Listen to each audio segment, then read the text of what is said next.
We started these videos 3 or 4 years ago now, and somewhere around video 7 I thought I want to do a little lecture on forgiveness. I've worked with thousands of clients over the years, and I must have worked on forgiveness of either self or others with at least half of them. It's very fundamental, and of course in therapy and life in general it's extremely important to learn that skill, right? And so I wanted to do a lecture on forgiveness, but I haven't got to it till now, around video 95 or so. So I'm going to forgive myself for that. But this is an extremely important one for many different reasons. As you might recall, on the cross, Jesus really mentioned one virtue. There's lots of virtues, patience and hope and wisdom and, on and on. But he mentions one, at least he emphasizes one, and that's forgiveness. It really is the doorway to all things spiritual. It's extremely important. And yet, we're living in a world where most people, including myself most of the time, don't understand what forgiveness is. It's usually done wrong. Okay?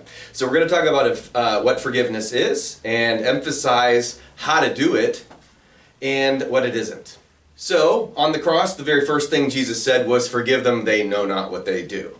We're going to emphasize the know not what they do part in a little bit. That matters. But he does say forgive them, and that's important for his time. Surely he was forgiving the people that were crucifying him. That was a big deal.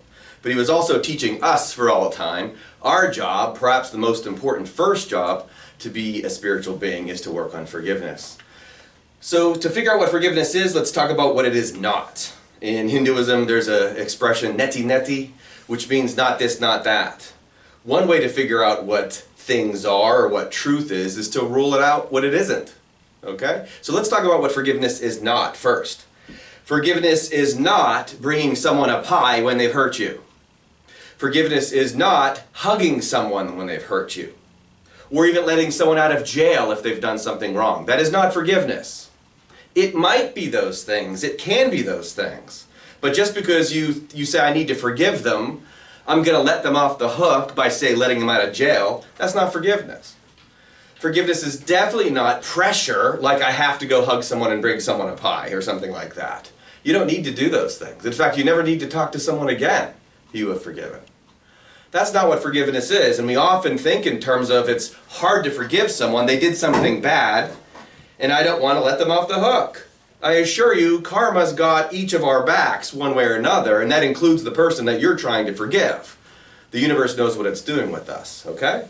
So forgiveness is not letting people off the hook. Forgiveness is actually nothing physical. It might be, you can play with it, you can experiment with physical things to see if it helps you actually forgive. Well, what is forgiveness actually? I have a little drawing here.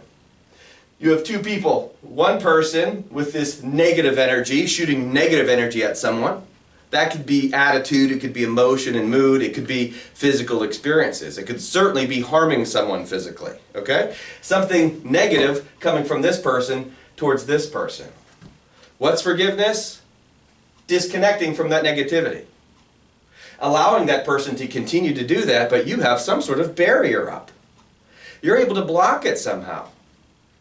They could be alive or dead. They can be in jail or your next door neighbor. They could be in front of your face or, other side of the world. Forgiveness is not being affected by somebody else's energy anymore, or affected by their actions or their moods or whatever it is that they've done. Your job is to learn how to do this barrier, and then the magic trick to it, forgiveness really is 2 words, forgiving. The key to forgiveness is to give that person something back. What we often give back to someone who has hurt us is resentment, right? Some sort of judgment or some sort of superiority or some sort of inferiority. You've hurt me, you've dominated me, you've messed my life up. And all of that could be true, certainly, but we can't move forward in life until we've done the forgiveness piece. So forgiving is to give spirit back to that person.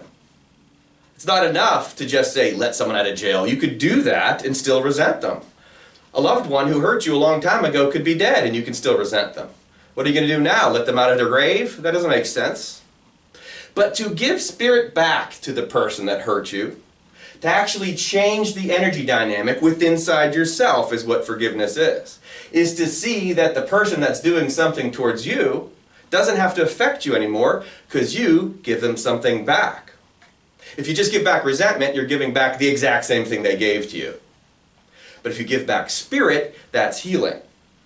So the hint is in the word right there. Forgiveness is forgiving, and every negative thing that happens to you is an opportunity for giving. So can I give energy, spirit energy, back to a person while they're still in jail? Sure. Can I give spirit energy back to somebody and never talk to them again? Sure.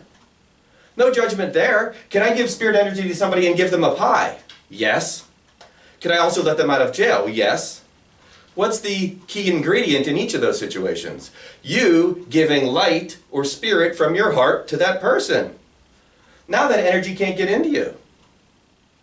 So the job isn't to analyze each other physically and say, what should we do in this situation physically? You could be in a legal situation where you want someone to go to jail because that's where they need to be. You, while a person is getting physical justice, check out our video from last week in which we talk about what the law is, while someone is being held account under the physical law, the law of man, you could be practicing the law of God and letting it go and moving on and sending light and love to that person. Now, when Jesus says, forgive them, they know not what they do, the essence is forgiving spirit, but the wisdom part of that phrase is, for they know not what they do. Now, if he just said forgive them, that would be sufficient, and it would be very helpful too. But he added that phrase, for they know not what they do. See, understanding that is essential to this. You could forgive someone because what they're doing was out of their ignorance. That's the definition of not knowing what you're doing. That's called ignorance. Why do people do hurtful things? Because of ignorance. Well, what type of ignorance? The list is long, and we've all been victims of that, so to speak. Victims of ourselves, of this ignorance. What type of ignorance? Let's start with the quantum philosophy. I like to call it the Q stuff, but we're not talking about QAnon stuff. That's all physical focus. The quantum stuff is the energy stuff, and most people are ignorant of the Q stuff. For example, entanglement. That's an energy dynamic. People are constantly connected and influencing each other energetically, and we can't see it. You're being influenced right now by somebody perhaps living 10 miles away from you. You could be influenced by someone who's actually died too. That's ignorance if you don't know that dynamic is happening. I like to call it voodoo doll stuff, right? Now I don't know if actual voodoo dolls work. I'm sure some people say so. But we are being impacted by the energy fields of others. And how many people are aware of that? When you walk past somebody, you might pick up their vibe, and later on you feel a little stressed because you picked up their vibe. You know, the whole country or the whole world is focused on this pandemic right now, and it's a physical virus. Well, the spiritual virus called the human ego has been impacting and damaging people for thousands of years, and most people don't know it. We're so obsessed with the physical world, we're not paying attention to the spiritual world. And so people don't know things like entanglement exist, they don't pay attention to it, and they don't realize they just got affected by somebody else's vibe. Things like the observer effect and the double slit experiment. They did that experiment 100 years ago, and it's still not being taught in schools, at least not early enough and sufficiently enough. But in essence, the way you look at things affects the things. The way you look at a circumstance affects the way you're going to experience it. And thanks to superposition, it actually affects future events. Each person is therefore in charge of what they're experiencing. It's why none of the prophets talk about victimization. But they do say things like you reap what you sow, and karma, which is all a teaching, not about what happened to you as something you deserved, because again, that's physical. If we think in terms of my experience that happened to me, I somehow deserved it. Say I was victimized by somebody when I was a child. Nobody deserves that. But the perspective that you have, especially as we learn and grow and we don't learn the power of forgiveness, well, that's the part that you reap what you sow. If you're impatient, you're the one that's going to sit in traffic and feel that stress. And if you resent, justified or not, if you resent, you're going to have to deal with the pain of that resentment. And yet, you reap what you sow says you can be freed of that. Again, that's how Jesus is the Savior. He doesn't get us out of physical harm's way. He didn't get himself out of physical harm's way. He gets us out of our consciousness harm's way. We can heal ourselves by forgiving. That's what Jesus was teaching us.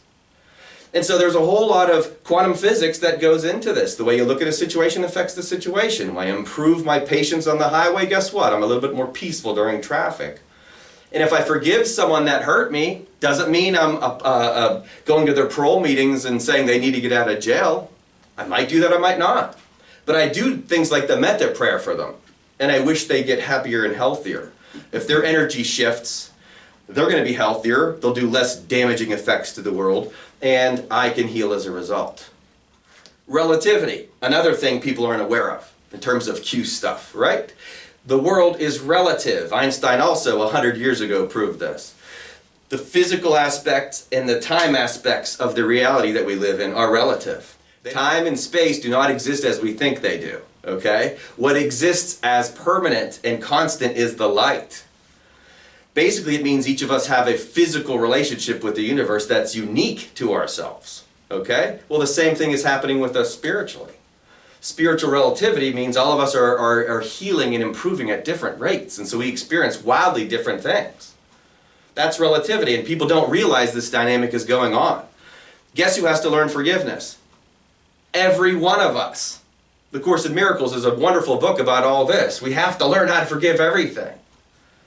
Ultimately, that's the only way you can do this, is by forgiving everything, yourself and others, in this whole dynamic. Well, some people are about 5% there, some 10%, some 15%, some 20%. And because of all those differences, we have a lot of different experiences going on. Every prophet teaches some version of perfection or completion, and you will not be complete until you've mastered the virtue of forgiveness. Other things that people aren't aware of, what people are ignorant of. A lot of people think they're down here to please some God. That through our behaviors somehow, we're going to make some God in the sky happy, and then we get to go to heaven as long as we have good behaviors. Except Jesus never said that. All you have to do is accept the Christ within and you're good to go, okay? Now there's a pretty high bar there with what that means. But there's no behaviors that are going to get anybody into heaven. So it's not about forgiving behaviors. It's also not about keeping track of who murdered whom, right? As it says in Scripture, love keeps no record of wrongs. Love forgives all. It understands all. And it's this. What all we're supposed to be doing is learning that we have the Christ within. It's through grace alone we are saved. There's nothing you have to do. And yet how many people worldwide are demonstrating how good of a person they are based upon their behaviors? We're smack in the middle of this with this pandemic and people arguing about masks and vaccinations. Both sides are saying, I'm better than you because, or you're stupid because. And a whole bunch of people are digging in with this idea that I'm superior to you because of this standpoint I'm taking on this physical thing. Oh my gosh, that's so off the mark of spirituality. And again, a lot of people will disagree with me on that. Fine, it's just not spiritual. You can have a political point of view all you want. The spiritual point of view isn't concerned with whether or not you wear a mask or if you get vaccinated or not. The spiritual point of view, again, look at Jesus' teachings. Where does he equivocate? Every single person has the Christ within. Everybody has the light inside of them. The way you do it is to learn forgiveness. Again, this is ignorance. Most of us don't know this. Most of us are taught you have to be a good little boy or girl. Well, guess what? Good little boys and girls often don't dig for the Christ inside themselves. Hence Jesus saying, blessed are the persecuted. Rumi 1,000 years ago says it is what it is, which is why we don't need to debate behaviors. We have to just look at ourselves and say, have I found the light inside myself? Can I see it inside of you? Again, this is something people are ignorant of. All you have to do is recognize you are not this physical being you think you are. You are temporarily this physical being, but you're eternally a spiritual being. That's the answer. And the way to break free to that, better than anything else, is through this virtue called forgiveness. You know what hates forgiveness? The ego. So the ego says, you deserve punishment. You deserve pain. Or I deserve pain because I did something bad, so therefore I feel shame and guilt. And that's what the ego wants you to think. Here's more ignorance. We get taught that there's a little dude, red guy, with horns and a pitchfork called the devil, hanging it out in this eternal lake of fire. Again, we just made it physical. That's also ignorant. The truth is the devil is the ego inside of each one of us. In Kabbalah they call it Satan, right? Satan is the idea inside yourself that you're bad and other people are bad, or that you're good and other people are good, right? We're right back to Genesis. Do not eat off that tree of good and bad. The only way to do this is to separate from the ego, recognize you have a little piece of God placed inside of you, just like I do. Everybody does. Who wins the game, so to speak? Those who find it. That's it. Look how simple it is. We're doing so many other things. I love this. Again, I'm Rumi teaching. We're doing so many other things trying to impress some sort of God. And the fact is, all you have to do is realize that you are a piece of that divinity. Hence Jesus saying, you are the light of the world. He also said, I am the light of the world, referring to himself. That just means everybody's the light of the world.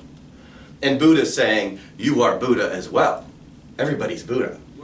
All this arguing we're doing with what we should do with our masks and our vaccines and all of that, you could be completely wrong about all those issues and still find your way to the kingdom of heaven by having a revelation about who you really are. Hence, easier for a camel to fit through an eye of a needle than a rich man to get in the kingdom of heaven. It's super hard for people who have it good to dig in and find this inner Christ. But a person who gets hurt and forgives, that makes the ego very grumpy. And the person who forgives a bad thing that happened to them, whoa, they get a whole lot of this thing called light coming in. And then they're doing this process. Remember, you are the light of the world. And if you're giving light to the other person, again, the ego hates that. Satan's going to take his ball and go home. You keep giving the light. Again, that doesn't mean you let the person out of jail. But pray for them while they're in jail. That's fine. And if they get out, that's also okay. You can be an activist. You can go fight every good fight you want. Wear masks, get vaccinated, don't wear masks, don't get vaccinated, whatever. Pick your poison. The fact is, when you judge another person and you send back this negative energy, now you're not being spiritual. So what is Satan? It is the ego. And the challenge is, we're in love with that thing. We're addicted to that thing. Or we hate that thing. See, if you don't like the way you look, or you love the way you look, and you think you're more special than others, or you think you're less special than others, all of that is ego. If you think there's something wrong with another person or you, or you're superior, or they're inferior, or whatever, all those are ego dynamics. Ego separates. Ego says you're different than me. It's pretty easy to see where we get into problems with this ego thinking. Ego equals separation. That is the devil. Spirit equals unification. That is how we're similar. We're all different physically. So who thinks that way? They know not what they do. We don't look at each other and see each other as the spirit, do we? Very, very, very uncommon for us to do that. And yet when we do it, it feels good, right? Forgiveness feels good. Nobody gets over resentment and says, gee, I wish I could go back to that. They all say the same thing. Whew, that monkey's off my back. It's liberating to do that. Buddha's last words, strive for your own liberation with diligence. That means you work on forgiveness. Stop demanding that other people do. You can just do it yourself. I'm going to keep working on it. You keep working on it. It's that simple. You don't have to. It's just one of the laws of the universe. When we're in love with the ego or we hate the ego, it's what I call the alligator death roll or the crocodile death roll. You know what that is? How does a crocodile kill its prey and eat its prey? Grabs onto it and it goes into the spiral, takes it down into the water, confuses and makes the victim dizzy, right? Prepares it for its meal. Well, the ego is that beast. It confuses us. It makes us dizzy. It gets us to believe we're the false self. It gets us to believe that someone else deserves what they're going through. And they need to be held to account physically. And if they don't, then that's bad. Well, again, karma's going to take care of this. You could just sit back and forgive. Let the universe take that. It feels way better. Doing anything else is going to be a crocodile or a gator death roll. The ego is taking us all down. It's going to choke the life out of us or the spirit out of us. That's the problem. It's so powerful, this thing called the ego. It's so powerful we fall a victim to it. It acts as if it's a god and then we fall for it. Next thing you know, we've got tons of religions praying to a false god, which is a god of behaviors and judgment of others. Meanwhile, in Christianity in particular, he says, do not judge. He does say judge correctly, and that's of spirit. John 6:63, the spirit gives life, it's flesh that counts for nothing. So why are we paying attention to all these behaviors all the time? Far more important to be forgiving of someone else than to tell them what they need to do physically. Now again, Jesus was telling people what to do as well, spiritually. Very clear. This is how we need to be, not what we need to do. So in one of my all-time favorite movies, Revolver, about the most spiritual movie ever, a movie that doesn't even mention the word spirituality, that's how clever it is. They say this in the middle: there is something about yourself that you do not know. Might call this ignorance. We share an addiction. Please think I'm special. We're approval junkies. We're all in it for the slap on the back and the gold watch, the hip hip hoorah, because we're just monkeys wrapped in suits begging for the approval of others. If we knew this, we wouldn't do this. See, it's an addiction. We all think I'll feel better if I get your approval. That's exactly backward. Now, I don't need your respect. But if I give you my respect, I'm now this person. It's the trick to all of this. We spend so much time looking for physical world things to make us feel better. If you love me, I'll feel better. And if my physical world goes well, I'll feel better. Along comes Jesus to say, nope, exact opposite. You already have the light in you. Therefore, you don't need anyone else to do anything at all. All you have to do is dig inside yourself to find the light inside yourself. See how fair that is? Who walks around thinking that this world is fair? Very few people. And yet, this world is very, very, very fair spiritually. Right? All of us have the light in us. You want love? Dig inside yourself. The ego says the exact opposite. You don't have any light in you. You need to get it from others. I would feel good if you, and you, and you, and you love me. That's what the ego wants. And then it wants awards, and it wants trophies, and a gold watch, and pats on the back, and as he says in Revolver, please think I'm special. And if you don't think I'm special, I'm going to be in pain. I'm actually going to get a little mad at you for not thinking I'm special too. Okay? Spirituality says that I am the light. You are the light. This is what we need to do. Ultimately, it's the essence of namaste, right? Which means I bow to you, or the light in me honors the light in you. What a great way to look at forgiveness. Whoever the person is, or whatever they've done, do what you need to do physically. If it's let them out of jail or send them to the jail, if it's to give them a pie or not give them a pie, if it's to write them a note or not write them a note, experiment with that. But the entire time, in whatever you're doing, realize you have a light in yourself. And that light is honoring the light in the other person. The Course in Miracles says the only way to help another person is to only see the light in them. How much time are we spending seeing the dark in others? What we do is look for other people's issues. And then we love to point it out. Thank you, social media. Twitter is just a great way to say you're an idiot. That's what most people are doing with it. And we've taken sides. Those sides are ego camps. I've chosen my team, you're on your team, our team's right, your team's wrong. That's an alligator death roll, okay? That's that spiral. No one's going to win that game. Oh, you might get it done physically, but Jesus says, what good is it if you gain the whole world and lose your soul? So forgiveness is the answer. It's forgiving light to each other. The light in me honors the light in you. If you want to be on the team, click subscribe, please share, please like, please comment below.